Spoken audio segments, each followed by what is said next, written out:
அன்பின் பிதாவே, இந்த காலை வேலைக்கா உமக்கு நன்றி செலுத்துகிறோம். சர்வ வல்லமையுள்ள கர்த்தாவே, ஒருவராய் பெரிய அதிசயங்களை செய்கிறவரே, வானத்தையும் பூமி உண்டாக்கின கர்த்தாவே, எங்களை சிருஷ்டித்தவரே, துதிக்கிறோம், ஸ்தோத்தரிக்கிறோம், நன்றி செலுத்துகிறோம். ஆண்டவரே, சங்கீதக்காரன் சொல்லுகிறது போல உமக்கு பிரியமானதை செய்ய எங்களுக்கு கற்றுத்தாங்கப்பா.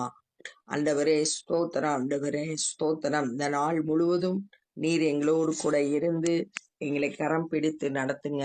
இந்த நாளின் வேத தியானத்தை எங்களுக்கு ஆசீர்வதித்து தாங்க. நேசிக்கிற இயேசு கிறிஸ்துவின் இனிய நாமத்தில் கேட்கிறோம் பிதாவே, ஆமென். 2 சாமுவேல் 7வது அதிகாரம்.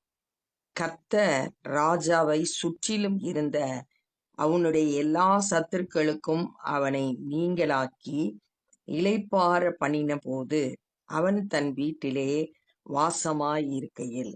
இப்ப தாவீதுக்கு எல்லா இடத்துலயும் இளைப்பாறுதலா ஆண்டவர் கட்டளையிட்டாரு. யுத்தம் எல்லாம் முடிஞ்சிருச்சு. ஆனா இதுக்கு முன்னாடி வரைக்கும் அத சவுலோட கைக்கு தப்புவிக்கும்படியா வனாந்திரத்துல ஓடி திரிஞ்சா, பெலிஸ்தியரோடு பல யுத்தங்களை செய்ய வேண்டி இருந்துச்சு. ஆனா இப்ப ஆண்டவர் இளைப்பாறுதலை கட்டளையிட்டு இருக்காரு. தன்னோட வீட்டுல வாசமாய் இருக்கையில் அப்படின்னு சொல்லியிருக்கு. ஆஹ்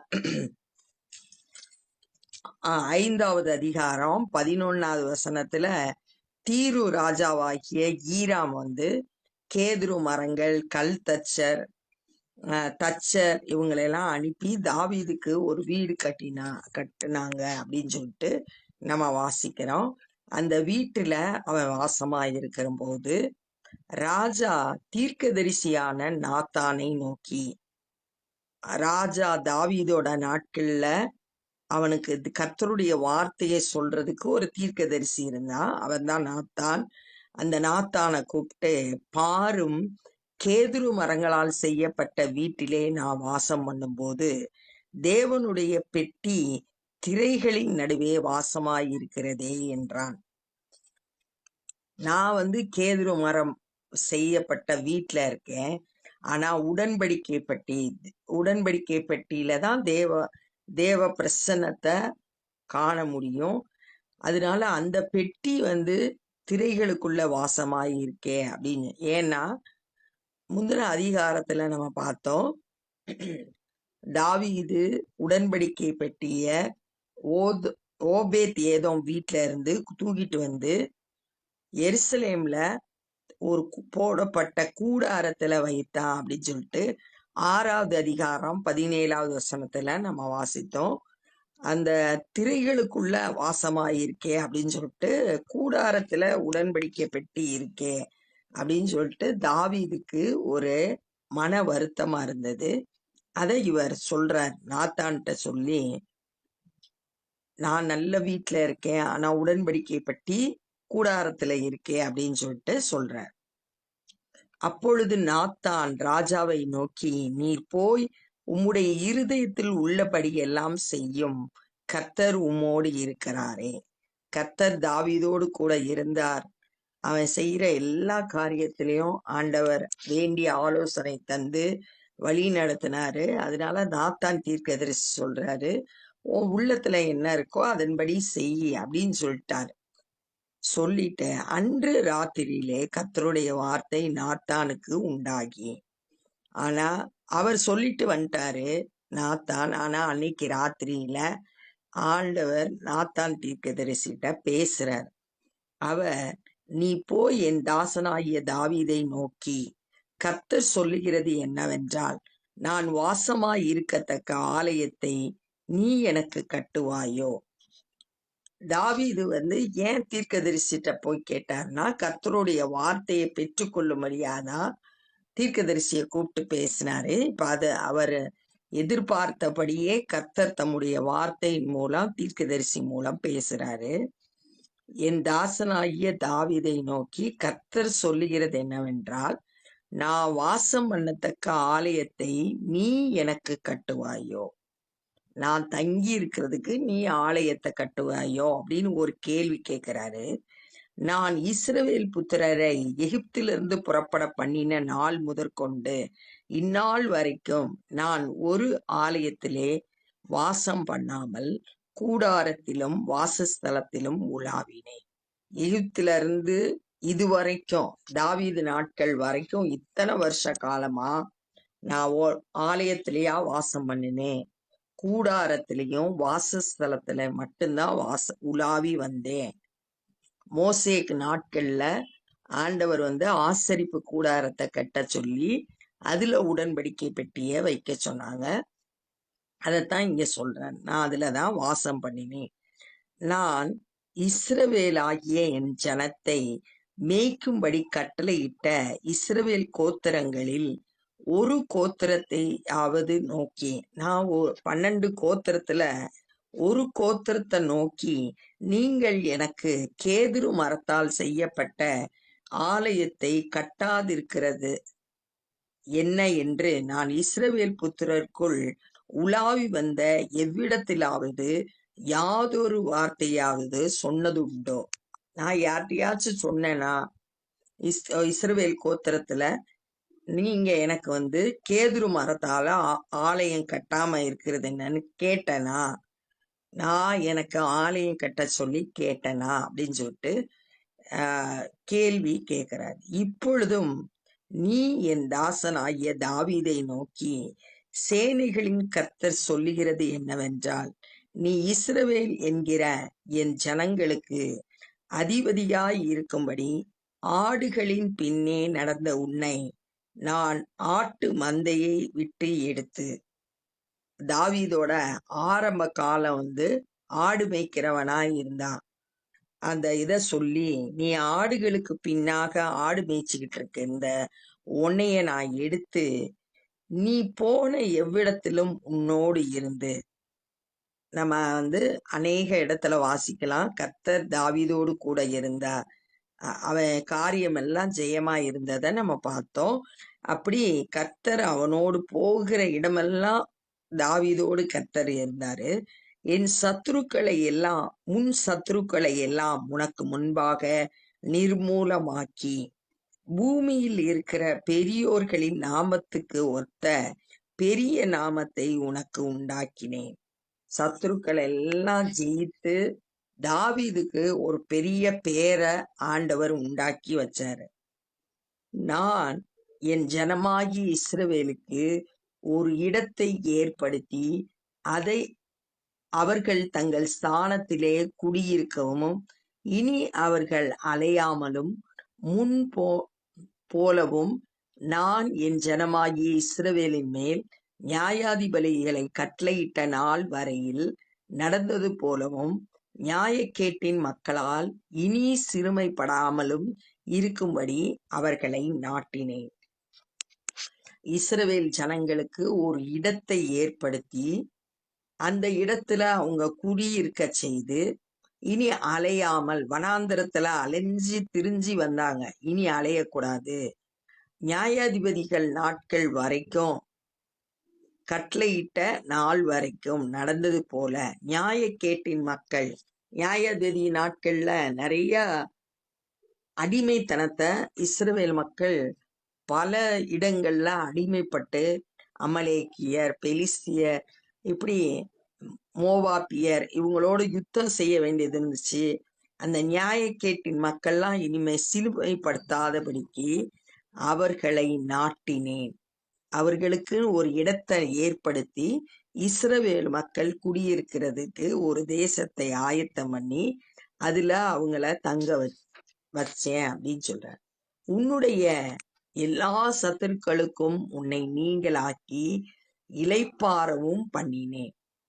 உனக்கு இப்ப நான் இளைப்பாறுதல, யுத்தம் இல்லாத இளைப்பாறுதல கட்டளையிட்டு இருக்கேன். இப்பொழுதும் கர்த்தர் உனக்கு வீட்டை உண்டு பண்ணுவார் என்பதை கர்த்தர் உனக்கு அறிவிக்கிறார். கர்த்தர் உனக்கு ஒரு வீட்டை உண்டு பண்ணுவார் அப்படின்னு ஆண்டவர் அவனுக்கு சொல்றார். உன் நாட்கள் நிறைவேறி நீ உன் பிதாக்களோடு நித்திரை பண்ணும் போது, உன் காலம் முடிஞ்சு நீ அடக்கம் பண்ணப்படும் போது, நித்திரை பண்ணும்போது, பிதாக்களோடு நித்திரை பண்ணும்போது, பிதாக்கள் இருக்க கல்லறையில உன்னை அடக்கம் பண்ண பிறகு நான் உனக்கு பின் உன் கற்ப பிறப்பாகிய உன் சந்ததியை எழும்ப பண்ணி அவன் ராஜ்யத்தை நிலைப்படுத்துவேன். உன்னோட பிள்ளைகளை, உன்னோட சந்ததியை எழும்ப பண்ணி அவன் ராஜ்யத்தை நிலைப்படுத்துவேன். தாவீதுக்கு அப்புறம் ராஜ்யம் சாலமோனுக்கு கொடுக்கப்பட்டது. சாலமோனோட ஆட்சியை நிலைநிறுத்துவேன் அப்படின்னு சொல்லியிருக்காரு. அது மாத்திரமல்ல, இது உடனடியான அந்த தீர்க்க தரிசனம் நிறைவேறுதல். அது மாத்திரமல்ல, தாவீதோட சன்னதியில வந்ததான் இயேசு கிறிஸ்து. அந்த இயேசு கிறிஸ்துவோட ராஜ்யத்தையும் நிலைப்படுத்துவேன்னு ஆண்டவர் அதை குறிச்சும் தீர்க்க தரிசனமா சொல்லப்பட்டிருக்கு. அவன் என் நாமத்திற்கென்று ஒரு ஆலயத்தை கட்டுவான். சாலமோன் தேவனுக்கென்று ஒரு ஆலயத்தை கட்டுவான். அவன் ராஜ பாரத்தின் சிங்காசனத்தை என்றென்றைக்கும் நிலைக்க பண்ணுவேன். அவனோட ராஜ்யம் சிங்காசனம் அசைக்கப்படாது, என்றென்றைக்கும் நிலைத்திருக்கும்.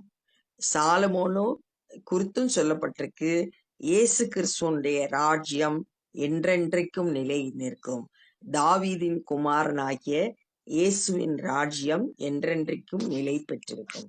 நான் அவனுக்கு பிதாவாய் இருப்பேன், அவன் எனக்கு குமாரனாய் இருப்பான்.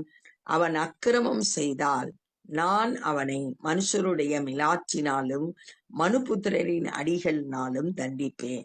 சாலமோனை குறிச்சு சொல்றாரு, அவன் அக்கிரமம் செய்தா நான் அவனை தண்டிப்பேன். ஆண்டவர் யாரை நேசிக்கிறாங்களோ அவங்கள சிட்சித்து தண்டித்து அவங்கள சரி பண்றாரு. அது மாதிரி நான் சாலமோனை தண்டித்து சரி பண்ணுவேன். உனக்கு முன்பாக நான் தள்ளிவிட்ட சவுலிடத்திலிருந்து என் கிருபையை விலக்கினது போல அவனை விட்டு விலக்க மாட்டேன். சவுல் கீழ்ப்படியாம இருந்த போது ராஜபாரியம் சவுலினிடத்திலிருந்து எடுக்கப்பட்டு தாவீதினிடத்துல கொடுக்கப்பட்டது. அது மாதிரி நான் தள்ளிவிட்ட சவுல்கிட்ட இருந்து என் கிருபை விலகினது போல உன்னுடைய சந்ததிட்ட இருந்து கிருபை விலகாமல் இருக்கும் அப்படின்னு வாக்கு பண்ணுகிறார். உன் வீடும் உன் ராஜ்யமும் என்றென்றைக்கும் எனக்கு முன்பாக ஸ்திரப்பட்டிருக்கும். உன்னோட வீடு, உன்னுடைய ஆட்சி, இதெல்லாம் என்றென்றைக்கும் உறுதியா இருக்கும். உன் ராஜாசனம் என்றென்றைக்கும் நிலை பெற்றிருக்கும் என்றார். உன்னுடைய ஆட்சி என்றென்றைக்கும் நிலைத்திருக்கும் என்று சொல்ல சொன்னார். நாத்தான்ட்ட தீர்க்கதரிசி மூலம் கர்த்தருடைய வார்த்தை வெளிப்பட்டு அது தாவீதுக்கு தீர்க்க தரிசனமாக சொல்லப்பட்ட வார்த்தைகளை இந்த நாள்ல தியானிச்சோம். இந்த நாள்ல நம்ம என்ன கற்றுக்கொண்டோம்னா, தாவீது யுத்தம் இல்லாம இளைப்பாறுதல்ல தன்னுடைய வீட்டுல இருக்கும்போது நாத்தான் தீர்க்கதரிசிய கூப்பிட்டு, நான் கேதுரு மரங்கள் இருக்கிற வீட்டுல குடியிருக்கிறேன், ஆனா கர்த்தருடைய உடன்படிக்கை பெட்டி திரைகளுக்குள்ள இருக்கு அப்படின்னு சொல்லிட்டு தன்னுடைய வருத்தத்தை சொல்றான். இங்க தாவீதோட கர்த்தர் மேல வச்சிருக்கிற அன்பை நம்ம பாக்குறோம். ஆண்டவருக்கு ஏதாச்சும் செய்யணும் அப்படின்ற சிந்தனை அவனுக்குள்ள எப்பயும் இருந்துகிட்டு இருந்துச்சு. நம்மளும் கூட ஆண்டவருக்கு பிரியமானதை செய்யணும் அப்படின்ற எண்ணம் நமக்குள்ள, ஆண்டவருடைய சித்தத்தின்படி செயல்படணுன்ற எண்ணம் எப்பயும் நமக்குள்ள இருக்கணும். அவனே நாத்தான் சொல்றாரு, சரி உன் விருப்பம் என்னவோ அதன்படி செய்ய, கர்த்தர் உன் கூட இருக்காருன்னு சொல்லிட்டு வந்துட்டாரு. ஆனா அன்னைக்கு ராத்திரியில ஆண்டவர் பேசினாரு.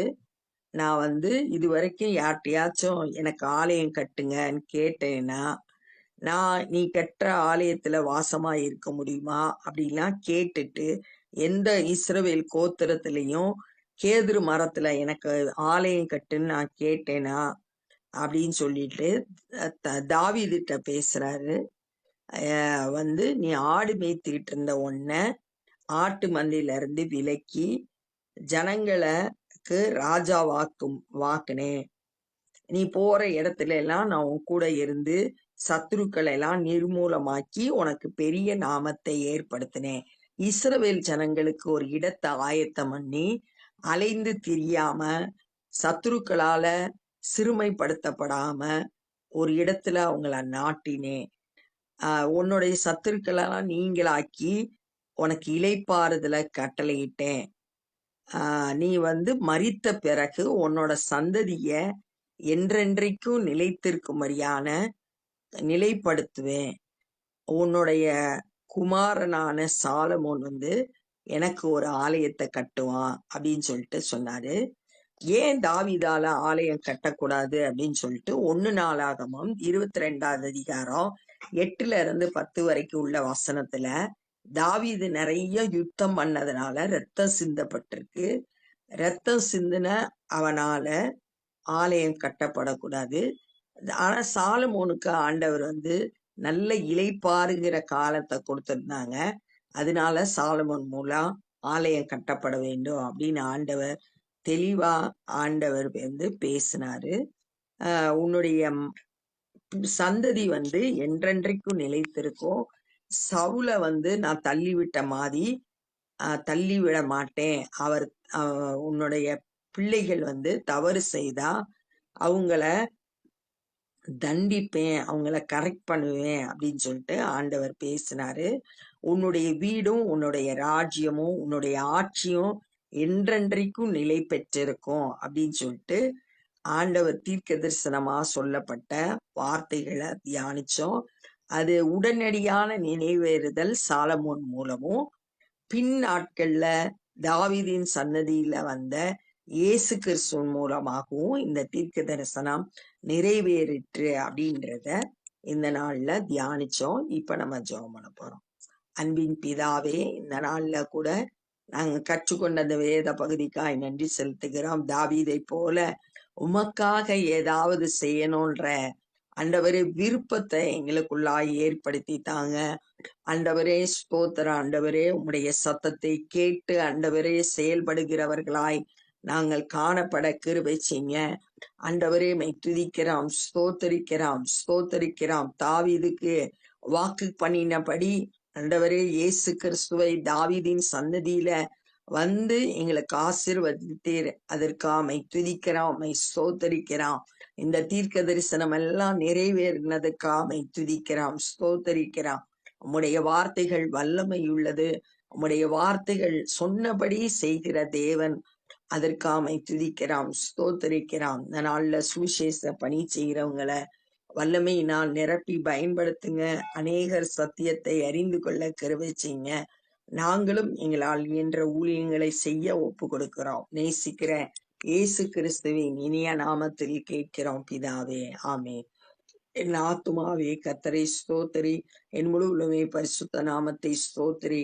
என் ஆத்துமாவே கர்த்தரை ஸ்தோத்திரி, கர்த்தர் செய்த சகல உபகாரங்களை மறவாதே. ஆமென். God bless you.